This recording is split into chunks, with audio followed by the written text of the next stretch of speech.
The Podcaster's Guide to the Conspiracy, brought to you today by Josh Edison and Dr. M. Dentith.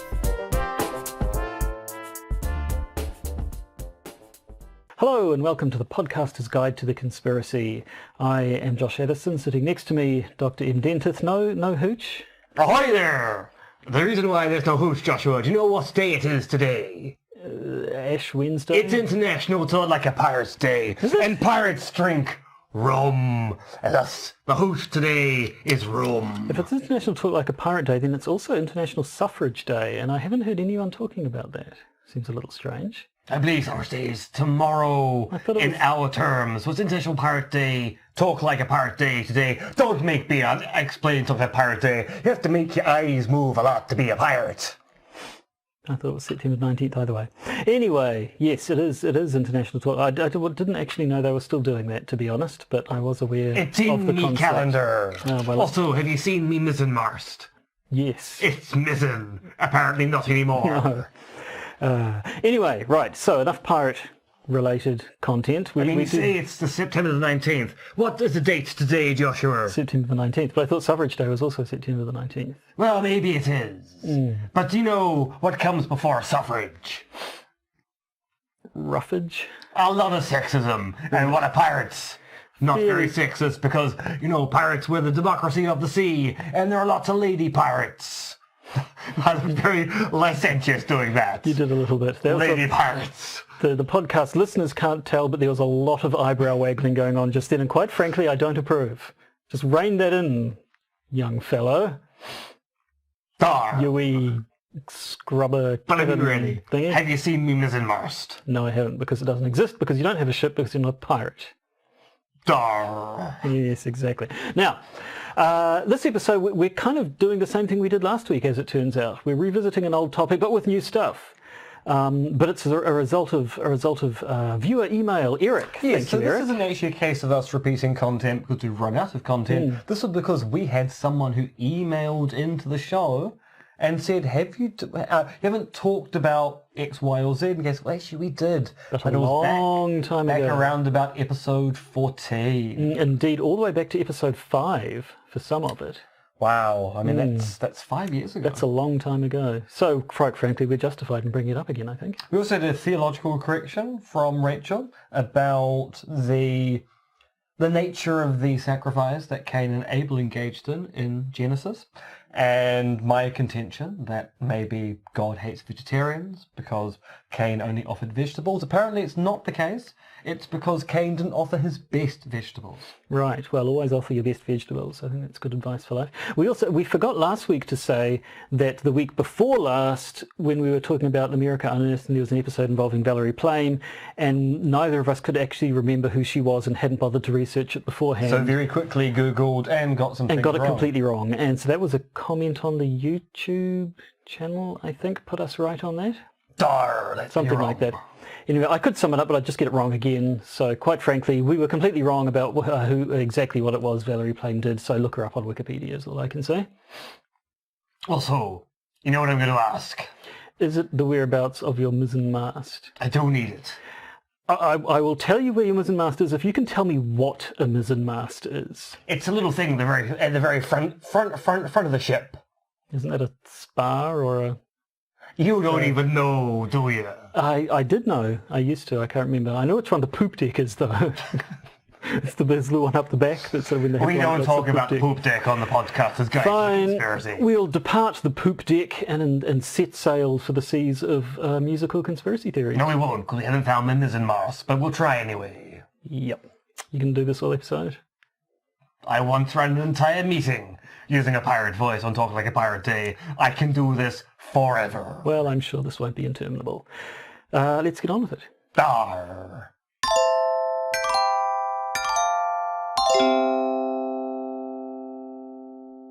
I would like to point out before we start, I actually don't think I like rum particularly much. No, I don't like it at all. Yeah, but you don't drink. Well, no, not because I don't like it. Well, fair enough. I mean, that does follow. Speaking of terrible voices, though, the sound quality may be a bit lower again because we're still relying on backup Equipment. Yeah, the laptop is still dead and may not even be back in working service by this time next week. It could be a little bit dicey as to whether I get it back by next Thursday. And it's going to be an expensive fix. It's an expensive laptop and it's broken in the most expensive way possible. Just like you. Yes, I am broken in the most expensive way possible. That's why I'm drinking rum. So there's some sort of cruel irony, perhaps, in that we're doing an episode all about the world of music and yet recording it on dodgier sound equipment than normal, but we'll just have to soldier through. So, as we said, we've got some old stuff, we've got some new stuff, we've got a lot of stuff. Actually, I'll be surprised if we can get through this in the time normally allotted to us. Which is why we will focus on the new stuff. I think we will. Go into the old stuff if time allows. So we kind of have three... We should say, we're doing musical conspiracy theories. Yes. We're doing conspiracy theories about music. The world of music, musicians. Conspiracy theories. They're on. Yeah. Which seem to come in about three flavours here. We've got prominent musicians who are conspiracy theorists. We've got the old raft of dead musicians. And strawberry cream. No, and also issues to do with plagiarism, which often invoke conspiracies and who's doing what secretly and so on and so forth. I'm sure it was strawberry cream. No, well, you're dead wrong. Is it chandelier lace? No, so to make up for your ignorance, tell me about Megadeth.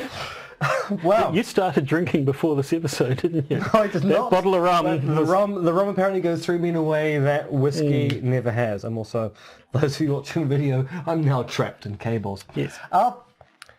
You may well be aware of the band Metallica, and you may well be aware that one of its prominent members from the original lineup, Dave Mustaine, ended up forming the band Megadeth. And Megadeth is one of those heavy metal staples, very famous for its iconography and art and the like during the 80s. But what's interesting about Dave Mustaine, who engaged in some albums with rather graphic and violent covers, he converted to Christianity of the Jack Chick variety. So for those of you who don't remember who Jack Chick is, rather fundamentalist Pentecostal style Christianity that hates homosexuals. Publish those amusing little booklets. Well, amusing. When I say amusing, disturbing little booklets which are amusing from a kind of distance, unless you meet the people who actually believe them. So the kind of Christianity that is very, very intolerant in a way which maybe makes you think that the kind of Jesus Christ described in the New Testament, particularly in the Gospels, probably wouldn't appreciate that form of Christianity. No. Because they're the kind of Christians who don't like prostitutes. And whether or not you think the whole story about Mary Magdalene is about a prostitute being rehabilitated by the Christian Messiah, or just simply a tale of women's empowerment with a prominent female figure being in the gospel stories, Dave Mustaine is not the kind of person who would tolerate that kind of liberal nonsense. Damn hippies. But he's also a really, really big fan of Alex Jones. And also best friend to Charlie Sheen, but that's kind of by the by. So yeah, Dave Mustaine released an album in 2009 called Endgame. And Endgame is named after a 2011 documentary by Alex Jones, which detailed the blueprint for global enslavement. And the album, apparently, based upon the documentary, is all about people being run by the people who have money. Is that a coded anti-Semitism thing, or just general anti-establishment? Do you think that Alex Jones is a crypto anti-Semite? Yes. Then do you think that someone who based an album based on a documentary by Alex Jones might also share that kind of crypto anti-Semitic beliefs? I would not be staggered with disbelief were that to be the case. I'd say it's quite probable. So he's an Alex Jones style conspiracy theorist. Has that resulted in anything? It's mostly resulted in an album based upon an Alex Jones documentary. I have a quote here from an interview when he was being asked about it. I'll put it in my best Dave Mustaine voice. Is the Dave Mustaine voice a pirate voice? Yes, it is. Right. Well, me as a Christian, I believe it's a one-world government, one-world currency. It's part of me belief, and I said so in Megadeth's classic song, Holy Wars, is that it's part of the master plan. It's what I believe. I ascribed to that when I became a Christian. I know that there's going to be a cataclysmic ramping up of all the things we're seeing right now, and it gets worse, and it gets worse, And it gets worse. Now I'm being sound like a Belfast detective. There's been a murder. We're watching our country disintegrate right now, and it's scary. You know, when I started thinking that I'm going to be moving with Megadeth's Canadian-born drummer Sean Drover back up to Canada, that's scary. And that's what Endgame's all about. It's about educating our fans and showing them a little bit about what's going on within the previous administration, and that things haven't changed at all. It's just more people being run by the people who have the money. Who may or may not be the Jews. So, sorry, I did begin to sound like a Northern Irish politician by that particular point. Or possibly Taggart, Northern Scottish, I don't know. There's been a murder? Yep. So he's one of those Americans who wanted to flee to Canada from the threat of encroaching socialism, not realising that Canada is considerably... Yeah. So either he doesn't know where Canada is, or he gave up because he actually lives in Tennessee, which seems to be in the kind of opposite direction of fleeing to Canada. Yep. But yes, he is one of those people who doesn't seem to realise that other countries are immensely more socialist than the US. So we're going to flee the socialist dictatorship of Obamaism by fleeing to Canada, where they have socialised healthcare. Yeah. And apparently he says he's not a birther, he just doesn't believe Obama was born in America. Yes, because when he was challenged, you're a birther, I don't know what that term means. I just think that there are serious questions that need to be asked about Obama's birth certificate. Right, so Dave Mustaine, quirky fellow. Tom DeLonge, though, his name has come up before in this podcast. Yes, but not when we talked about musical conspiracy theories. So Tom DeLonge, who... Of Blink-182. Yeah. Oh, you all know that, obviously, being big fans of early 2000s pop punk stuff. Was it all the... Small things. All the small things, yeah. So Tom DeLonge is really, really, really into UFOs. Really into UFOs, to the point where it's kind of his career now. So he runs this thing called To the Stars Academy. And we've covered that in the past when we talked about Luis Elizondo of the AATIP, which was apparently a group running out of the US Air Force looking into UAP, UFO style related shenanigans. And there's actually been an update just this week, today, about Tom DeLonge and To the Stars Academy, because To the Stars Academy may have proved the existence of UFOs. Well, I'm using the term UFO there quite deliberately. Right, not UAPs. Well, I'm not using the word alien flying saucer. Indeed, yes. That's what I'm saying. Yeah, there's actually 3 words. The To the Stars Academy. Have you seen me mizzen mast? I've not.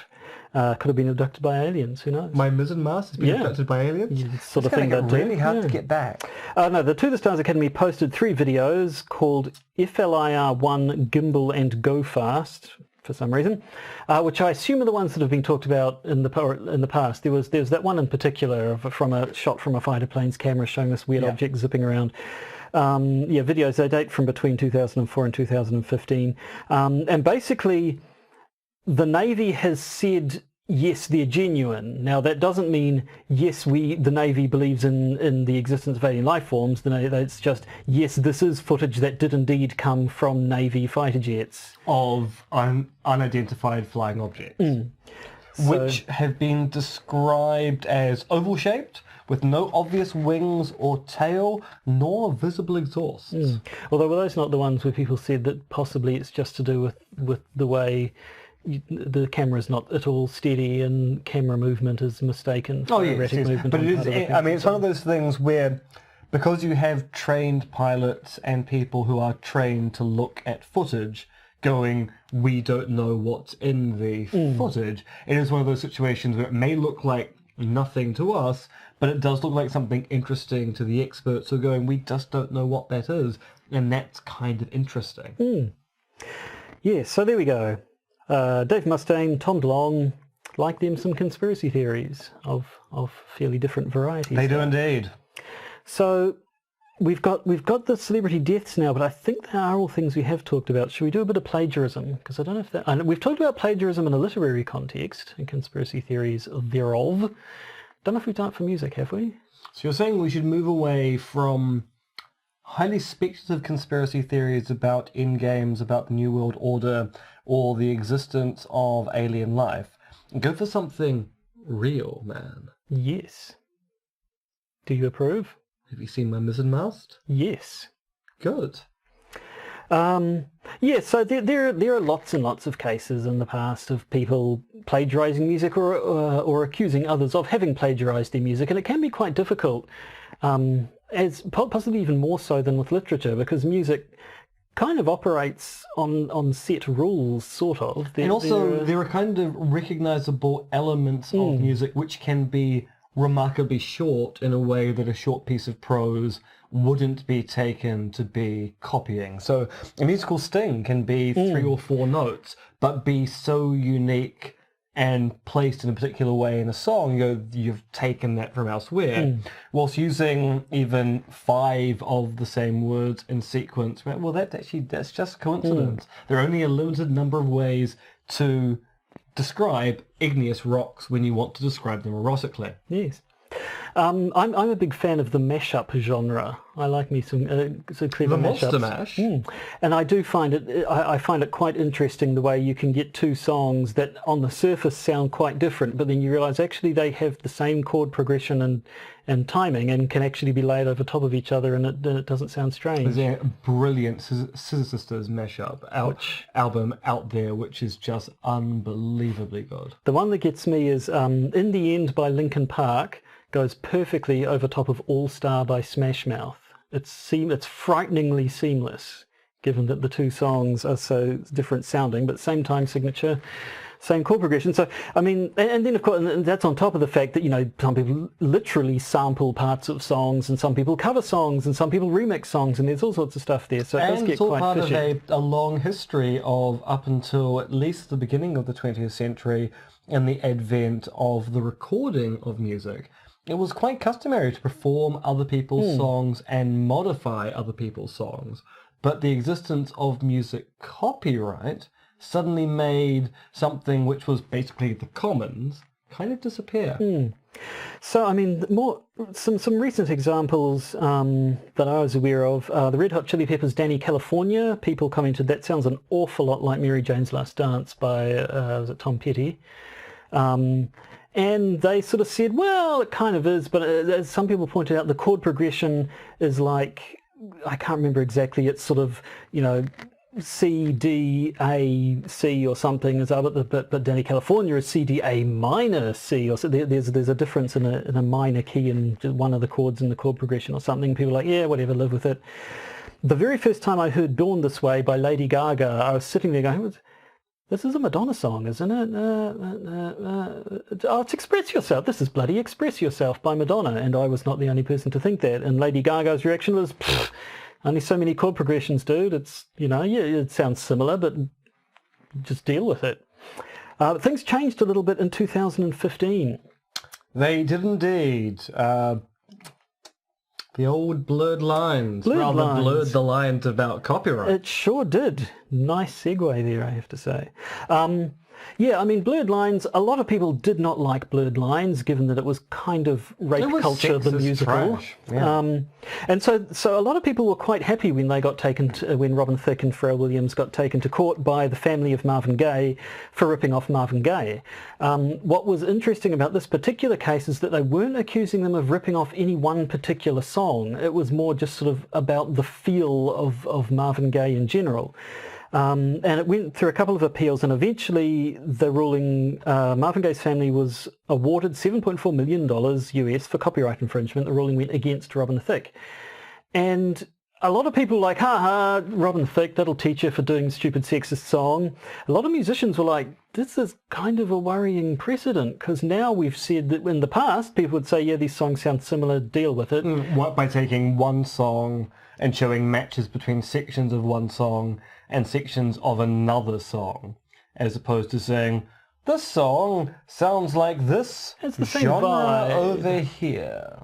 And though it's, people, and they said, oh yes, it is very Marvin Gaye. She has the same sort of instruments, and that's what Pharrell Williams does. It's kind of a pastiche. It's sort of a mixture of all of his style. But yeah, and so ever since then, now that there's a court ruling saying if your song sounds a bit like someone else's song, you can get done for copyright infringement. Artists are a lot more circumspect. So more recently, now the one that got me was Stay With Me by Sam Smith, which a lot of people said sounded like I Won't Back Down by, again, Tom Petty, I think. Tom Petty and the Heartbreakers. Now that was an interesting case. They settled out of court.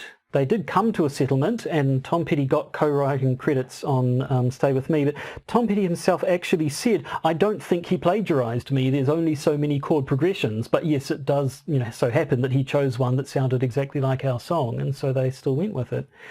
The other one, Ed Sheeran's Shape of You, because the bit where it goes, and grab on my waist and put that body on me, people said that sounds like No Scrubs, where he says, Scrub is a guy who get nothing from me.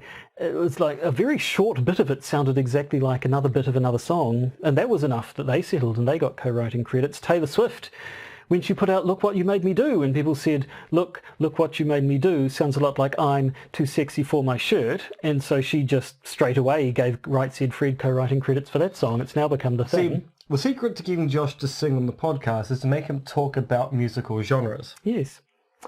So the conspiracies go around, and it's I guess it's got even more murky now when you can say what's what. I think. Well, I suppose we should emphasize that the conspiracy angle here is people deliberately copying a song, and saying that they didn't, covering up the fact because oh no, it's just a coincidence, It's not real. It's not. I wasn't copying. It's just only so many chord progressions out there. Unlike, of course, an earlier one, of course, good old Ice Ice Baby, Vanilla Ice, which quite blatantly sampled the bass line of Under Pressure by Queen and David Bowie, but added one note on the end that goes dun dun dun dun dun dun dun. Six one lines. And apparently, to begin with, Vanilla Ice tried to say that he hadn't sampled it and it was entirely original, and basically just got told, what the hell are you talking about? Jesus Christ, man. You're ripping off Queen and David Bowie. How would you think no one would notice that? And so he did actually. Well, when you're going to rip things off, you have to go big, because people are less likely to believe you'd gone big. But so that was a case of a person actually ripping something off and then trying to pretend that he had not and then getting found out. But it's easy to make sort of conspiratorial type claims. Hard to back them up, but due to recent developments, that kind of doesn't matter so much anymore. Yes, and I mean, there's been a long history of people being accused of ripping off another song and then going, but I didn't. So Elastica was accused by Suede of stealing the beginning of a song. Elastica's response was, I mean, we've heard Suede, so we may have been influenced by them, but we didn't deliberately set out to copy that beginning. It just turned out that was the best way to start the song, and yes, it does sound like something we've probably heard.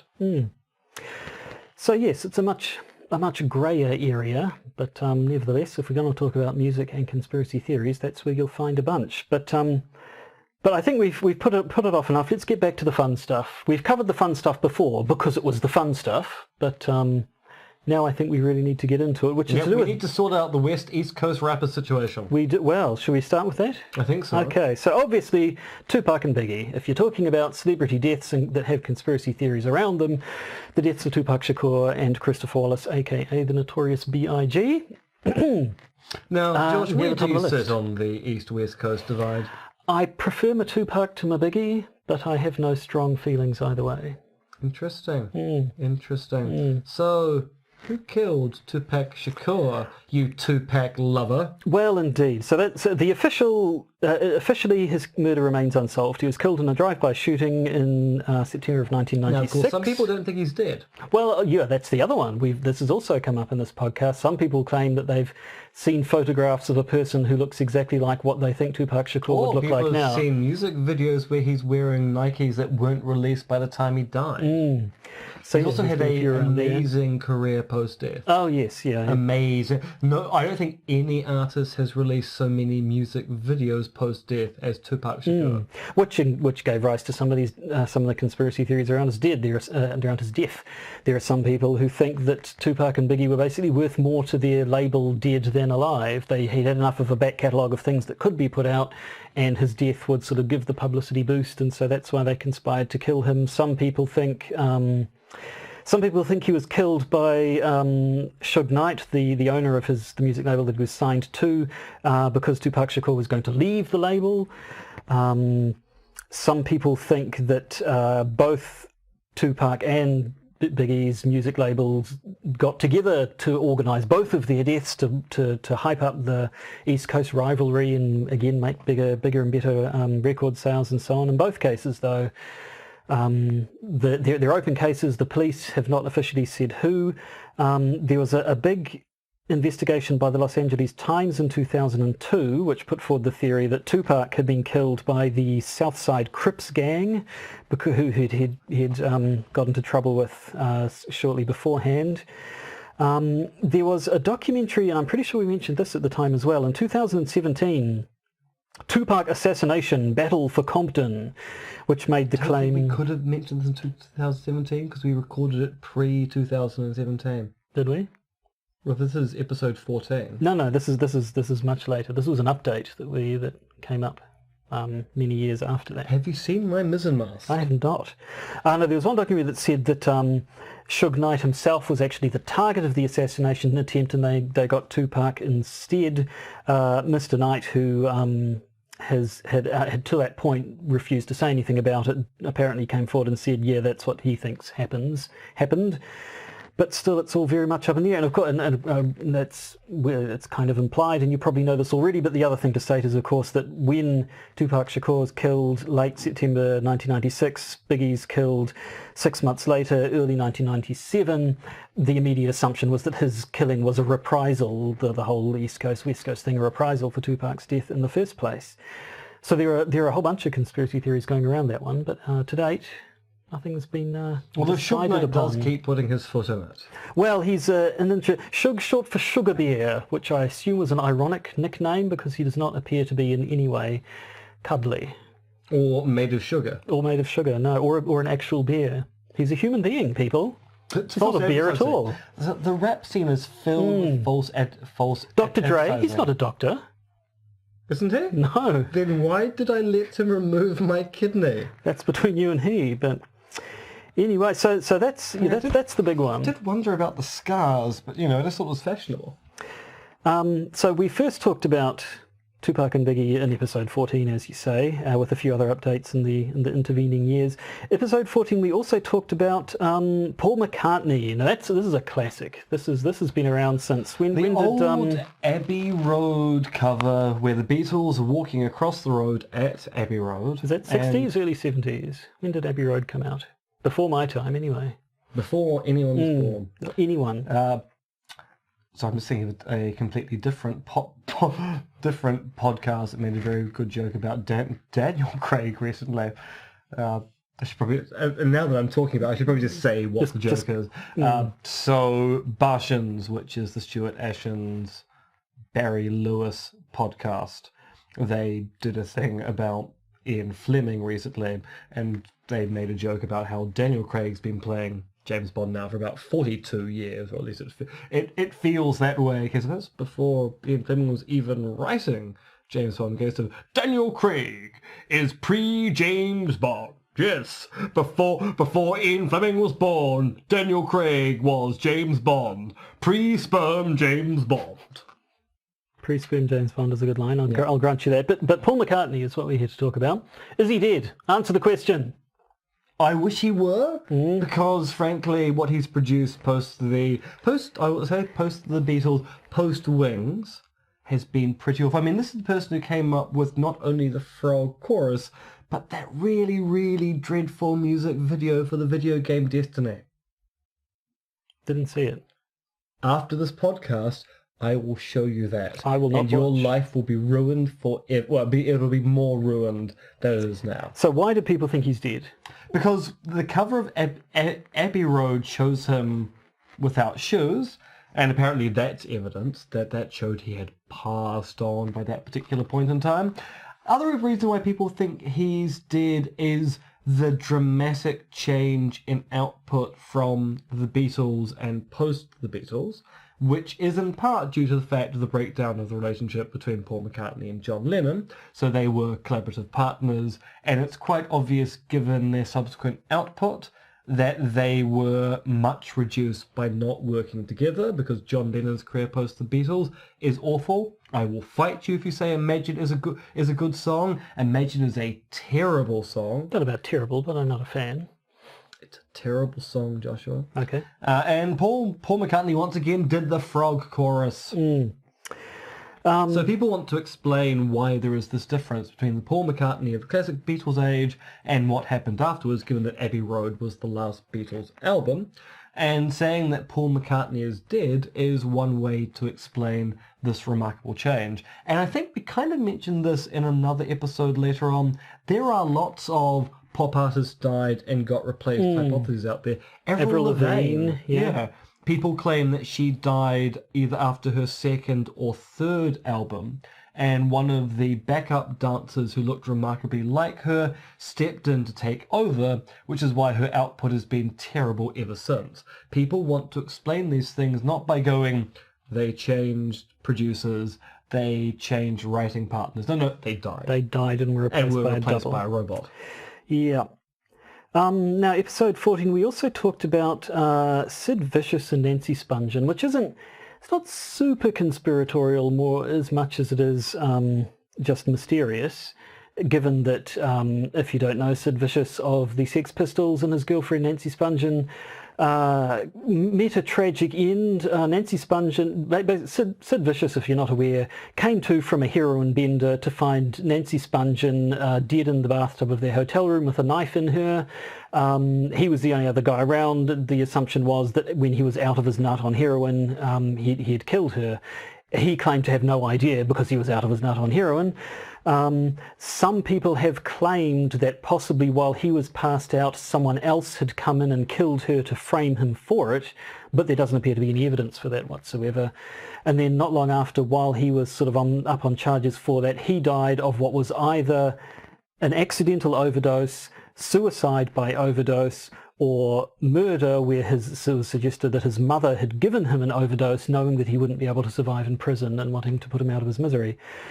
It's a little bit conspiratorial, but mostly it's just heroin's a hell of a drug. I wouldn't know. No, neither would I, fortunately. But you can't talk about Kurt and Courtney without talking about Sid and Nancy first. And now that we can talk about Kurt and Courtney, which was episode 5. 5 of this pod. That was possibly the first time you let me pick the topic. I'm not sure. And given that I think the 90s was an awful period of time. And I think you're wrong. And that grunge is one of the worst kinds of music ever created. Again, do not concur. I will once again allow you to take lead on a topic I have no interest in whatsoever. Certainly. So yes, we all know Kurt Cobain died by self-inflicted gunshot wound in 1994, or did he? A lot of people, first of all, some people started saying something was fishy with his supposed suicide right from the start. Then people started blaming it on Courtney Love, mostly because people just didn't like Courtney Love, I think, which isn't fair. It's a shame, because I will say the 90s were awful, but Hole is a brilliant band and so much better than Nirvana. I like Nirvana, but I do quite like Hole as well. And indeed, part of the fact that where people wanted to say that Courtney Love was just sort of riding on Kurt Cobain's coattails, she was sort of basking in his fame. A, if that were true, why would she kill the goose that lays the golden eggs? B, it wasn't really true because Hole was bigger than Nirvana when they first got together, even though Nirvana eventually... There's a good argument to say that Nirvana plagiarized Hole and not the other way around. It's entirely possible. It's entirely true. So why did people think it might not have been suicide?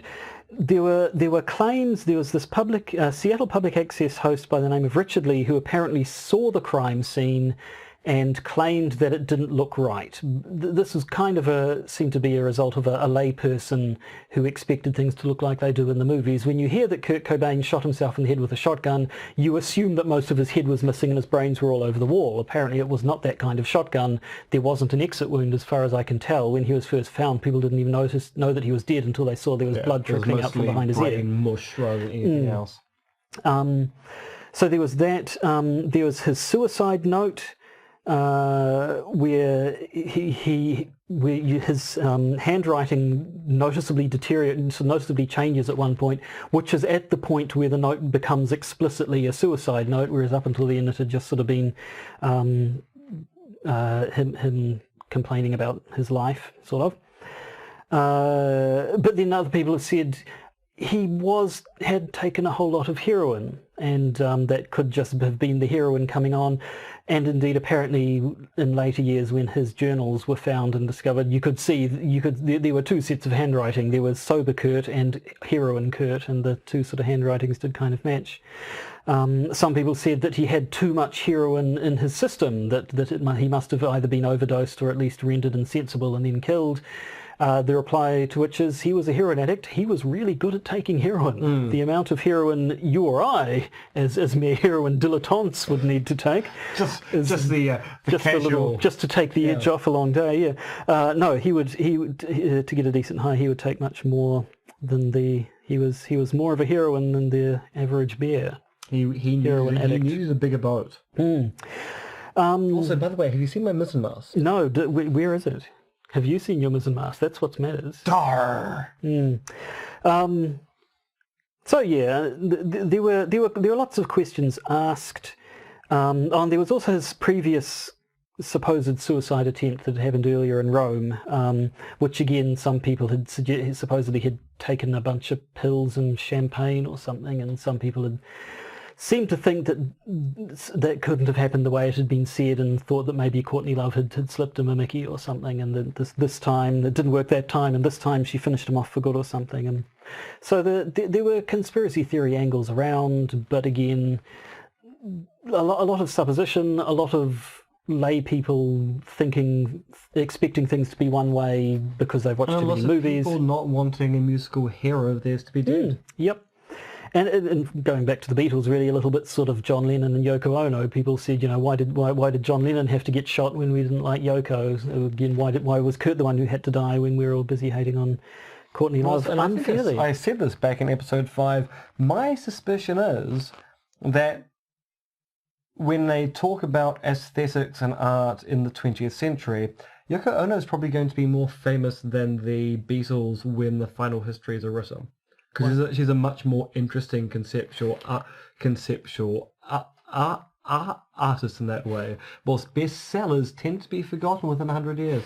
Yes, I don't know. Certainly, Courtney Love is, in terms of music of the 90s, I think that like grunge came and went and so on, but one of the bigger things was women in rock music, which doesn't seem to be so much of a thing now. I was reading a documentary, Love is a Mixtape. Not documentary, a autobiography. Love is a Mixtape by a guy who wrote for the Rolling Stone. He talks about his life and his wife, who also wrote for the Rolling Stone and died. But there's a line in it where they're at some do talking about 90s music, and some guy says to them, come on guys, what does 90s rock have that 70s rock didn't? And the wife immediately replies, tits. Because that was sort of the thing. This was the decade when woman in rock music became a really big thing, and Courtney Love was right dead centre of that. So you could be right, could be the same thing there. I went to a whole tribute night only a few months ago on K Road. It was brilliant. Oh, good. Yeah, 4 whole tribute bands. Excellent. Didn't know there were 4 whole tribute bands in New Zealand. In Auckland. In Auckland. Well, fair enough. And each one was slightly better than the last, and they were all good. Oh. Sorry I missed it. I'm sure I would have enjoyed it. Yes, you would have done. So, I think we've come to the end. I think we've managed to shoot through every single one of the music-related conspiracy theories we'd discussed in the past and not discussed in the past, as it turned out. And as luck would have it, that's we're about to run out of time on this episode, on the recording of this episode, if we haven't already. For the podcast listeners, there's the memory card that we record on is a FAT32 one and has a strict file size limit, and if we record one segment of video for too long, it hits that file limit and we end up losing the last few minutes of video. The podcast listeners won't know. The video, people who watch this on the video will have found all too regularly that we end up missing the last couple of minutes, and I put some silly apologetic message up. So it's possible that's already happened. If it hasn't, we might as well finish up now, just to be sure. But for those of you who are patrons, and there are so many of you delicious patrons out there these days, we've got exciting content coming up in the patron bonus episode. We've got warnings over that Area 51 event. More UFOs. We've got an interesting setback for Milo Yiannopoulos. Another one. Can't even go to a furry convention now without being cancelled. An update on friend of the show, Jacob Wall. Not actually a friend. And an update on 9/11, a topic we didn't actually even mention. No, 9/11 we this year. probably should have, but I mean, how many times? I actually forgot. I didn't forget because it was our friend Nick's birthday, whose birthday is September the 11th. I mean, I always associate 9/11 with Nick's birthday, but when it came to the preparation of the podcast last week, I completely Probably should have said something, I suppose. So yes, we'll say something in the bonus content, which you will hear if you're a patron. If you're not a patron, good for you, that's cool. If you want to be a patron, though, go to patreon.com or conspiracism.podbean.com and sign yourselves up, you wacky things. Yep, for even just $1 a month, you get 2 episodes a week. I mean, that's twice the value. But or anyway, half of it, depending on how your metrics work. Could go either way, I suppose. So all that remains, I think, now is to say goodbye from me. And I'll say toodly pip, because I found me missing Marst, and so now I can sail off into the future. Well, it all turned out nicely, I'm glad. Dar. Goodbye.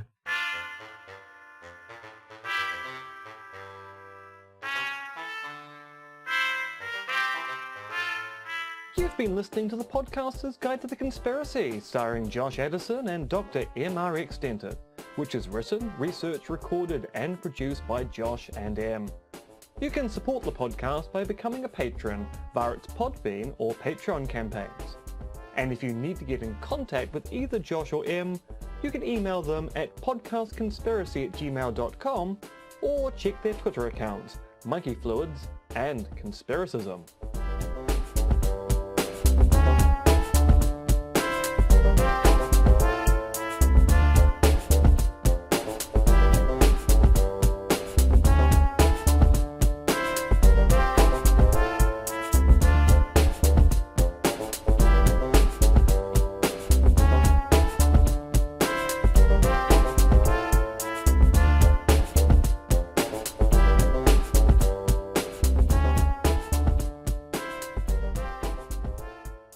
And remember, it's just a step to the left.